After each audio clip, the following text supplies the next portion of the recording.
Welcome to Christine's wedding episode. Again. So this is season 19, episode 17. Love is patient, love is kind. Cody can't cut a tree down, right? And I'm surprised it is so much like the wedding episode. The original wedding episode that we saw last season. Probably almost exactly a year ago. To be fair, Cody's got new gloves. Yeah, they switched out a couple of things. They added in... At least they are the completely wrong kind of gloves to be cutting down trees with. They added the cutting down of the tree, but still some of the same interview. They extended Meri's scene by like 2 minutes. And they added a couple of new things here and there, but it's really surprised me how much it was like the original version of this episode. It really surprised me because I kind of thought they were going to handle it almost like they did Logan's wedding, which was the mystery wedding earlier in the season, where they kind of were like, hey, we're getting ready for a wedding. And then they cut to, hey, we went to a wedding and here's kind of how it went. That's kind of how I thought they would do it. And then they could just take those 2 episodes and drop them in the middle. But instead, they sort of re-edited it. And a lot of people are saying a common theory is that they had almost finished the season, or were getting close to the season, or had a plan for the season when Garrison passed. And they removed a lot of footage with him and then needed the wedding stuff to sort of fill out the season. We have no proof of that. But it's so odd that I get why people are making up theories, because you're like... And this is what really bums me out, though. None of this is Christine's fault. I get that, like, right now it seems like 90% of people are over her, are over David, are over the wedding, but she's not. All she did was show up for her job and film. I mean, to be fair, we got much less crybrows and baldy locks, so... We still got a lot of them. I mean... That's Robin and Cody, by the way, for those of you who are not hip on the internet slang for them. But you were going to say, go on. Was I? Oh. I didn't say but. Oh. I thought you were going to say, anyway. That was my whole point. Okay. But Christine, it's not like she didn't go and say, haha, my evil plan shall be to remove everything interesting and only insert my footage. It's just that they don't have anything else to put in there. And it's really hurting for good footage. So, like... There were parts of today's episode I did like. I did like seeing Isabel and Aspen and Mitch, and hearing, even just seeing Caleb, hearing from Maddie and a little bit of Hunter and a little bit of Peyton, like seeing Truly and how cute she was, that her hair perfectly matched her little jumpsuit. I thought that was adorable, and I thought it was really sweet that it like shows to me that Christine didn't say, you can't have purple hair at my wedding, it's got to be my special day, and you've got to, that they, I don't know why that really touched me, but it did. So there's a lot of stuff that I really liked, but it was really like, I cannot believe this is the same exact episode. And I'm like, I almost rewatched the wedding episodes, like, just to familiarize me. Didn't need to, because we saw it again. We did. Hilarious. Okay. So let's just go ahead. They start off with, they explain, there's a few new scenes, like they explain, I didn't quite get it. They were going to do big braids, but Maddie did little braids. Honestly, I didn't understand what that was about, but they explained that the braids are sort of a joke because not in their particular church, the AUB, but a lot of fundamentalist churches that also did polygamy, you would wear the hair in a braid. And I am familiar with that because, for those of you who don't know, I have pretty long hair, and it's not uncommon for people... I wear it in a braid a lot to protect it as a protective style. And people will be like, you look like a polygamist. Not as much anymore, but they used to say that a lot. Golly. I know. Kind of rude on multiple levels. But yeah, so they were explaining how something about like they were going to wear braids or they weren't going to wear braids to show that she's no longer a polygamist. I have to admit that I didn't fully... Sorry, now I got hair everywhere. I didn't fully get the joke, but there was that. And then they admit that every time, let me give you my impression of Robin. Every time she came on the screen for an interview. Here I am. I'm Robin, okay, ready? Yeah, I saw that Christine's getting married. Yeah. Round of applause for me. My world-class impressions.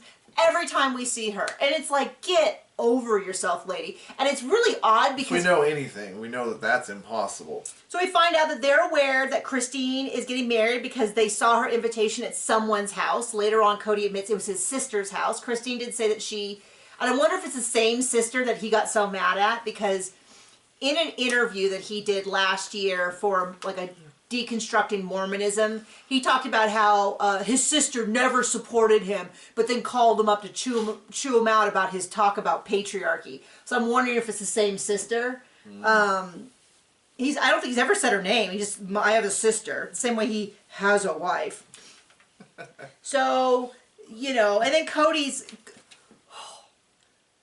with his whole fan fiction about why he's not invited. So he's like, it's going to be, you know, all of my children except Robin are going, and we're going to have, except Robin's, are going to the wedding. And he kind of goes off on this weird tangent about how, like, yeah, if I was there, I'd try to outdance the groom, and so that's why they can't have me there. And it's like, Cody, that is not why you're not invited. And it's absolutely, but he has this whole, like, mindset, and he's like super joyous too. He's like, yeah, you know, the family mosh pit, which is the Brown family mosh pit, which is I started, and we all have to dance, and I'd be a dancing fool, and I'd outdance the groom. And I'm like, okay, get this man, you know, a fan fiction account, because he could write a whole fan fiction about how Cody... Quick, somebody get in the kitchen and make him humble pie. You know, he'd be there and everyone would be like, Cody, Cody, Cody. And then he'd be dancing, and then David would be like, oh man, Cody's so cool. And Christine would be like, Meri, I should have gone back to Cody. I mean, it is that level of delusion. I said it's kind of like wearing cloth gloves, cutting with a chainsaw. Yeah. And not leather, you know, so you don't get splinters. Glove Watch 2025, full effect. We had gloves from Robin, who did nothing but stand around. We have gloves from Cody that do not look like... They're not leather gloves. Well, and what cracks me up about the gloves is every single time we have seen that man with gloves... They're all different. Over 19 years, they are all different kinds, and not a single one of them looks like they've ever been used before. Right. I mean, like, I'm not saying that we're the most hardcore, outdoorsy gloves person. I'd bet my underwear budget doesn't touch his glove budget. I mean... in a year. But if we went downstairs and grabbed all of our gloves, every one of those gloves look like they are 90 years old. They've been through, so they've seen some stuff. I mean, gloves, if you were using them for anything, within a day or two, they look, like, shiny and worn. But he always has brand new gloves. And they always look like something from, like... a thriller video or some sort of like The Matrix. Like, they always just don't look like gloves you work in. And if they are gloves you work in, like, there's not even a crease in them. But I'm sure he spent a lot of money on them. Yeah, it's crazy the amount of... I wonder if he's like the guy who every time he's like, oh, I need a pair of gloves. And then every time before filming, he like pulls them apart and takes the tags off, and it's like, ah, look at those gloves. I mean... So that cracked us up so hard. So anyway, we cut back to footage you've already seen. Tony's kind of heckling David about drinking, because all the girls are drinking. It's the day of the wedding. We kind of go around the room to meet people. We meet the son-in-law of David, who is performing the wedding. Peyton has shaved, but done just an awful job. That Caleb is shaving him, dry shaving him. And then Mitch, who is Aspen's husband, pulls out a full straight razor and starts shaving his neck. Just standing there. Just standing there. No water, no nothing. I wouldn't let a professional do that with me just standing there. We don't... But hey, nobody ended up bloody, so... Peyton looks just fine the rest of the thing. You don't see, like, large gashes of blood coming down. Talk about a steady hand. Man, but I was just laughing because Mitch is such a cool guy. So Mitch, for those of you who don't remember, is Aspen's husband. They got married in kilts because he's Scottish, which was hilarious because Cody was like, I don't care how men normally wear kilts, I want it higher. So he wore too high of a kilt, so it looked definitely like a cheerleading skirt. And then there's a picture of him, you can't see me, but his knees so far apart on a chair that you can see the full chair from between his knees. Knee up here and knee up here. it really looks like he's about to do a Basic Instinct moment. Mitch also does MMA. I think just amateur MMA. Cody went out, was spotted at one of the fights, and shaves with a straight. Like, Mitch is cool. Mitch is also the one who told everyone we have too many voices when everyone was trying to teach Truly how to do that. So Mitch is like super cool, and it kind of makes me happy knowing that it absolutely has to be eating Cody alive. That no one missed him. Like, even Gabe said at one point, it's like the real Brown family experience is back. Now that Cody is not at an event, it really feels right again. Let's see. There's not a whole lot to talk about this episode. Okay, well, so now we get into this tree cutting thing. So I have been wondering why he is cutting down these mature, healthy trees. I have assumed over the years that we've seen that it was at Coyote Pass, but Robin makes this comment about how he's cut down numerous trees around their house, which I know is very close to Coyote Pass, but it's not, because I thought, why in the world, if you haven't developed this land and you haven't decided where to put the houses and stuff, would you cut down mature trees? And a lot of people have been telling me, oh, he's probably selling them. But in this episode, he is not selling this tree. He's like, I'm going to cut it up into smaller pieces and take it out to Coyote Pass or something. So I don't know, which is just odd to me because it seems like he probably could have actually made money either selling it whole the way it is, or even to like a furniture maker or to people who turn wood or something. But it's clear that based on what he said, he's like leaving it out there to dry and then selling for firewood in a few years or something. But he's going to cut down this tree. I personally think that he's doing that because he's like, I want to do something masculine. I'm going to show everyone I'm going to cut down this tree. They're all going to be so impressed. Yeah, everyone's going to be so impressed with how manly he is to cut down this enormous tree. So they have a better view from their deck. And afterwards, they show us the view, and it's like this sliver of a view. You can kind of see the mountain, but it's like a tiny little sliver. But you can definitely see the house across the way much better. Yep. I know which I would prefer to block. Yeah. I mean, just my opinion. I would, kind of an odd choice. I would keep the trees, but that's just my preference. So he's going to cut down this tree. He's ratcheting over here. He's ratcheting it towards another tree. Which is... And then is confused why the branches get hung up together. Why it falls into the other tree and gets stuck. I'm not an expert Who would tree know that person. That's going to happen? I'm not going to pretend like I'm some expert at felling trees, but I'm going to tell you without a doubt, Cody is not an expert. He might have cut down a lot of trees, but I'm not going to say that he's as good at it. So anyway, and Robin very helpfully explains that in fact he is not good at cutting down trees.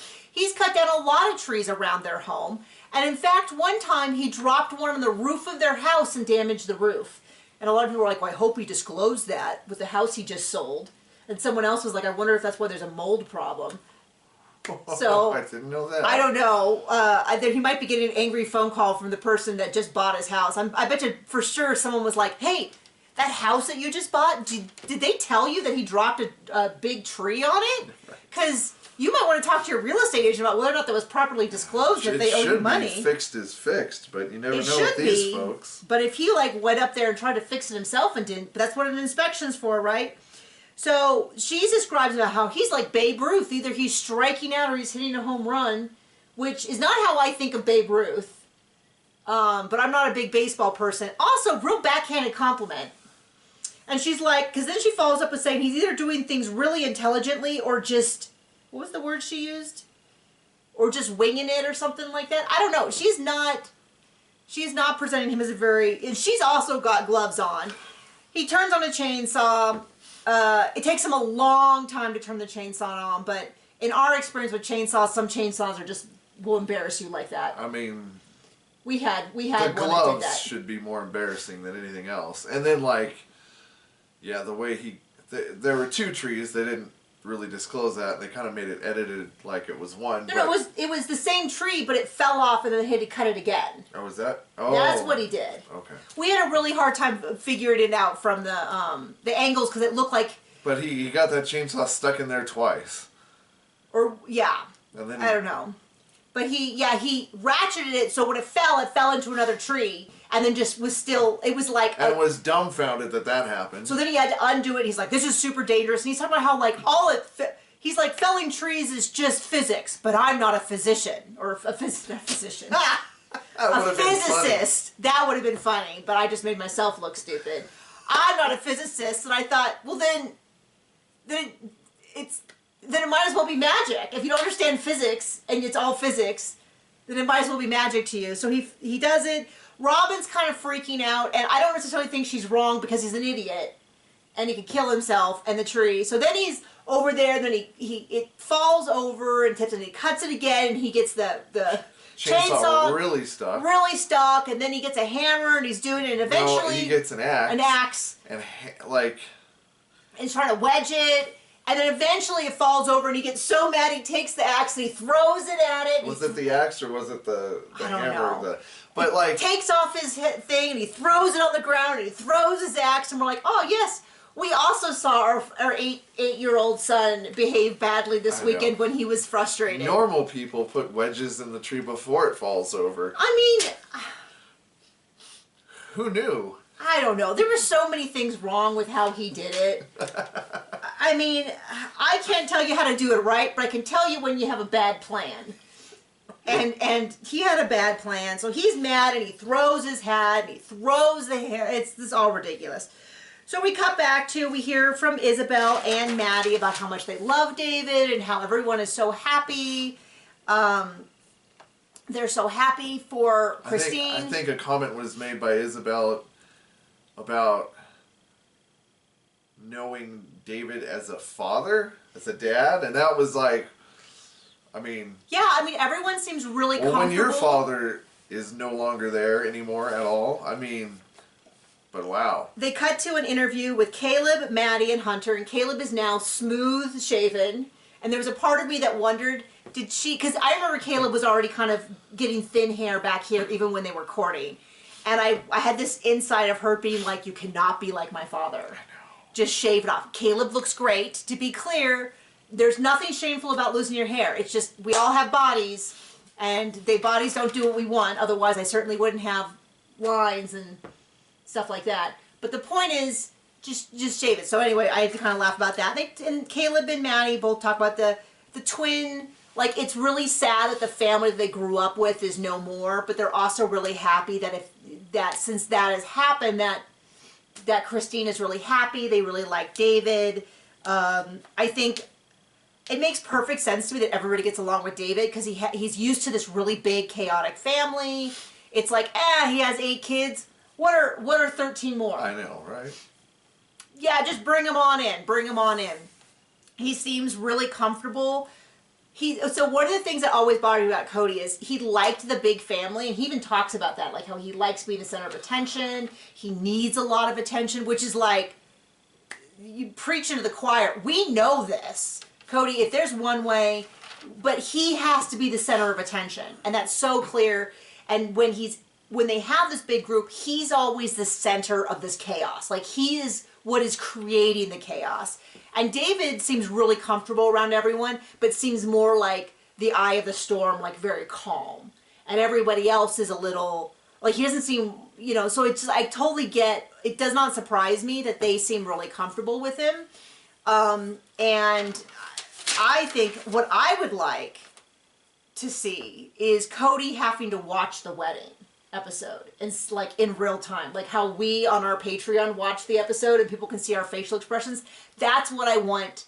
Like, TLC, if you are hearing me right now, please have him watch it and just let us watch him watch it, because it would drive him crazy. All the people saying nice stuff about David, saying how neat it is to see him be nice to their mother, and how happy they are that Christine's being treated well. Janelle's saying it. Maddie's saying it. His beloved Maddie. You know what I mean? Not anymore. How well the son-in-laws seem to like him. All that stuff. And all of that. So, and then she, Christine points out this is her first legal marriage, which is kind of an interesting reminder. So then we get in from pictures of her in a potato sack ready to get married. No. Something from Meri and Janelle. Meri, as far as Meri went in this episode regarding Christine, she was fine. She's like, I wish her all the best. I hope she's happy. Whatever. We see Christine kind of chilling out before the wedding and really taking it all in. And then Cody, they've now cut down this tree. We get a little bit, parts of this exact interview were in the previous marriage interview, wedding episode. And this is where, so Robin in the interview is like, yeah, it's so sad. Oh, so it's the end of an era. Cody's so upset. Well, then we cut over to her and she's like, Cody, we're just so happy that Christine and David are getting married and we wish them all the best. And he's kind of like, why are you being so weird? Yeah, okay, yes, we are. It made Cody look normal for a change. Yeah, it was a really odd, and I was like, why are you all over him when you can't even keep that same energy in your interview? Which I assume was filmed later, but I don't know. I guess it theoretically could be filmed earlier, but like, lady, pick a lane. You can't be on one point, be like, we're so happy for her. We just want them to be happy. And then we cut over to her to interview, and she's like, I just hope that they can be happy. And I'm like, you say that like you don't for a second believe they can. Okay. Definitely get you. So she's kind of like on him and cutting him off, and they did not include the bit where she like kisses him to shut him up. I think because they realized that it how made bad him that made them look. And Cody was like, please cut that. But there's not a scene in here that made Cody, he looked like an incompetent fool and unhinged. Although I have to say his attitude in general about like, I don't have anything left to say about Christine. It's none of my business. I was like, you're right. It's not. Great for finally realizing it. But Robin was really pushing his narrative that he is so upset. He's still struggling about Meri and Janelle and Christine. And when she's married, now that she's married, it's a door closing. I'm like, she's been living, boffing, and they own a house together. Like, that ship has sailed. Lots of people never get married and have lifelong commitments. But it's just so sad for victim Robin. Yeah. And then we get the whole bit from Cody, which is hilariously understated, where he's like, now that I'm a monogamist, I realize, I need a lot of attention. And I'm like, how's it feeling, Robin? How are you enjoying having an 8-year-old who needs constant attention? Like, we have a young son, and it is very normal for children that age to be like, come, watch me do something. It's got to be exhausting to have a 50-year-old man who behaves exactly the same. And he talked about stuff like, well, now that I'm a monogamist, she gets to make up these rules. And the rules were things like, she's like, don't cut down another tree till you've gotten rid of it. I cannot imagine how awful he is to live with. Now, I don't think Robin's easy to live with either. They can both be awful to live with. But they have really managed to work themselves back into a position where no one else really wants either one of them. I just can't imagine how exhausting it is. So I need a lot of attention, and then he's like, my door is always open to my children, but I won't cut off Robin from them, which is literally, I've never heard anybody say that was necessary. Well, it's just code for, if you want a relationship with me, you got to cow down to Robin and make sure, you tell her how sorry you were for me not being there for COVID. Oh, and Robin has a new lie that she's come up with, which is a pretty big one. Let me put a note on here to make sure I don't forget it. Because it was kind of an offhand comment. So the deal was, the family was like, can we have a conversation? He's like, not until you've made things right with Robin. And then he twists it around to be like, actually, I won't cut off Robin for you. And it's like, they didn't ask you to cut off. They asked just to have a conversation. You're like, not until you make things right with Robin. And they're like, I don't think I need to. And he's like, you're asking me to cut her off. And he's like, So I'm not going to finish that whole conversation for him, but that was my takeaway from that.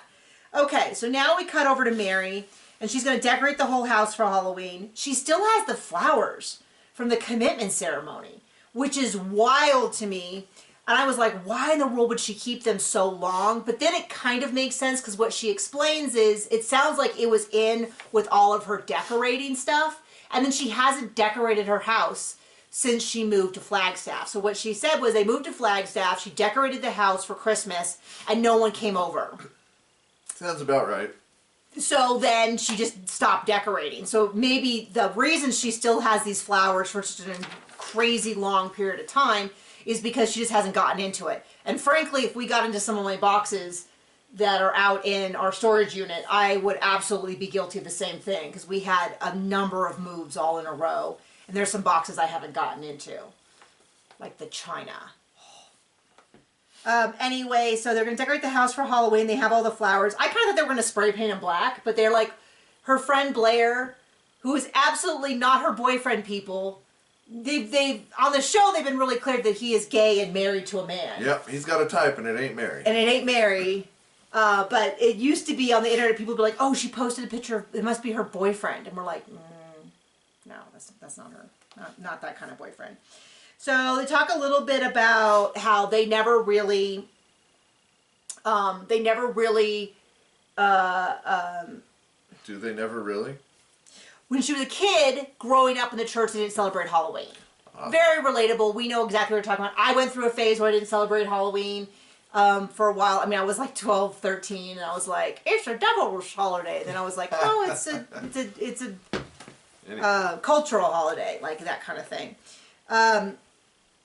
So she's like, but now, you know, when they moved to Flagstaff, her and her mom, not Flagstaff, when they got the B&B, her and her mom started decorating it, and it's her grandmother's birthday, so they're going to decorate it all spooky. And then Robin comes in, and what she says is, yeah, we didn't really go over to Meri's or something like that, because COVID hit very soon after we moved to Flagstaff. And I was like, hold up.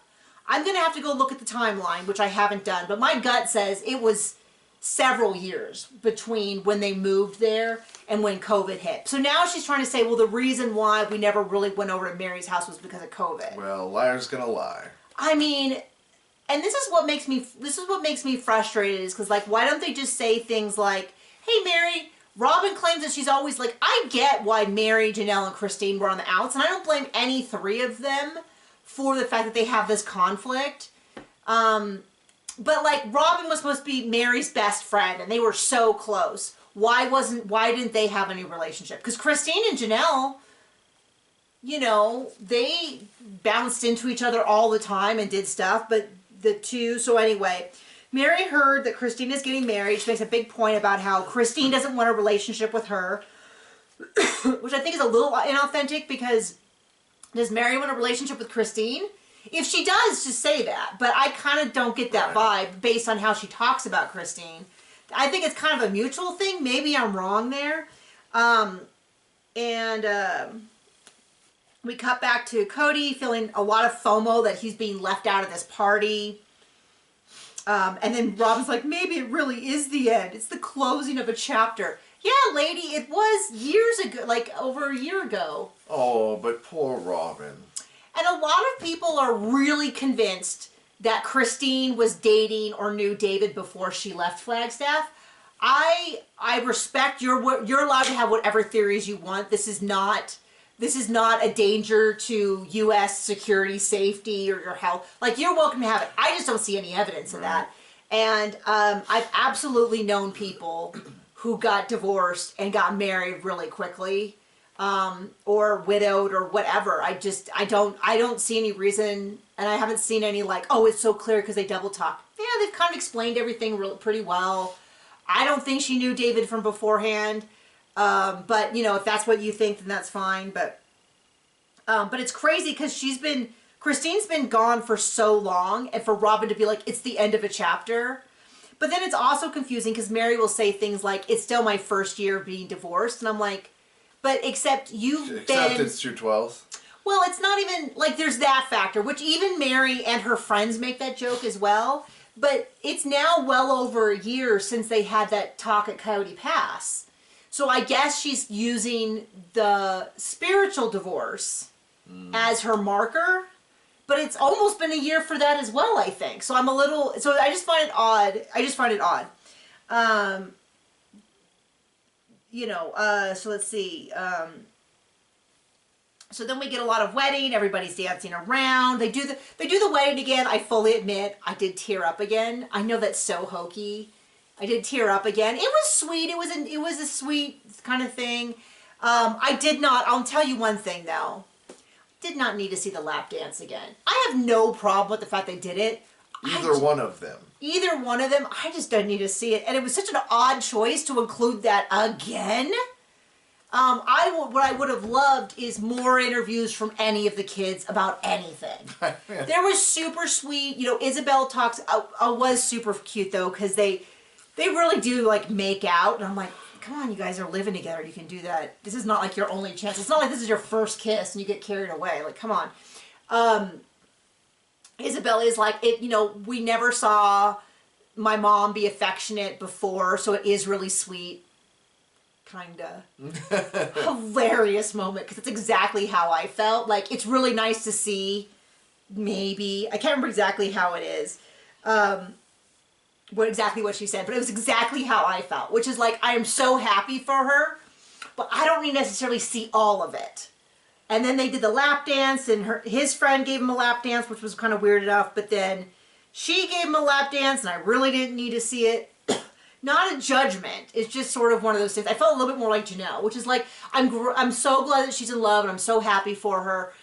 And I was happy to see that she was happy, but I don't know if I need to see it. 100% Janelle. That's kind of how I felt. And, you know, she's like, you know, yeah, we've been drinking, but also it's really nice to show everyone. She's like, I had all this love inside me for so long, and it was just cups, and I just want to shower it all over you. And we both were like, phrasing was kind of icky. I don't know. So whatever. So the wedding is over. They're married. She talks about how before she left Cody, she remembers really distinctly being out on her porch in Flagstaff and being so scared.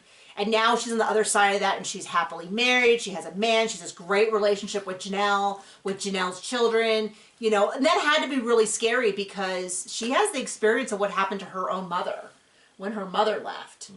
And she was partially, you know, she kind of cut off her mom, Annie, afterwards. And so it was really sweet. So I do totally understand that she had some genuine fears about what if Janelle stayed and the kids felt like they had to pick sides and stuff. And so I totally understand why it's a huge relief. But the wedding's over, people. We can move on. I'm super excited. And it looks like next week we're going to get into some more discussion about Coyote Pass. How Cody's going to try to screw everyone on Coyote Pass. Oh my gosh. So what we know now is that Jen has recommended a lawyer to Meri, and Meri has a lawyer. Praise the Lord. I am so glad for this. I'm so happy for this. I know they had discussed it, but it really scared me that they weren't actually going to do it. So now it sounds like Janelle has a lawyer and Meri has a lawyer, and I'm thrilled for both of them. And Cody is just being like, they're going to... What he said was, she's going to try to screw me over. She's sitting over there going, yeah. I can't imagine if he's talking about Janelle, Meri, because the only person that fits... is Robin. The only person that fits is Robin.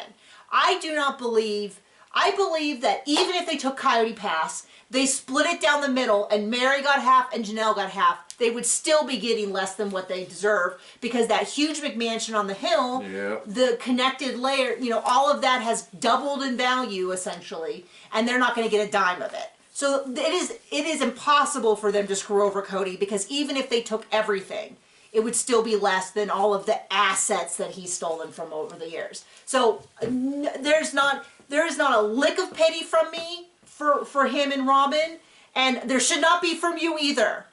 I'm just telling you. I allow a lot of differences of opinion here.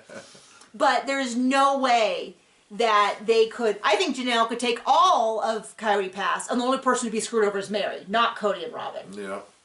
Because they have that huge house, all of that. They should be able to... This is my opinion. They should be able to keep They should be able to keep their house, and Meri and Janelle should get all of Coyote Pass. But yeah, he's sitting out there with his real estate agent, and they're going to talk about it, and he's out there talking about how she's going to screw me over. I don't know which ex-wife he's referring to, but he's wrong across the board. I don't buy it that Meri's trying to screw him over.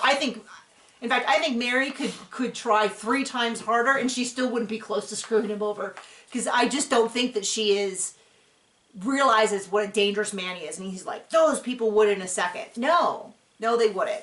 I don't think they would. I don't think they could. I don't think there's an option to do it. So anyway, I am excited to get into some new information. I'm excited to see a post-wedding David and Christine, which I think will just be much chill. Like, I would rather see like a big family party for no reason whatsoever, where we meet more of his family. We see Aspen, we see Isabel, we see all of them. But I don't want to see one more cake testing. I don't want to see more wedding dress. I don't want to see any of that. Once again, not Christine's fault. All she did was show up and do her job. And the production company really really made her look bad by replaying the same footage over and over again.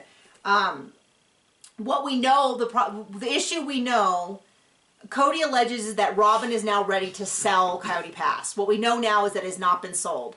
I think there's still a possibility that they have come to a decision, and as soon as it airs on TV, they will list it or something.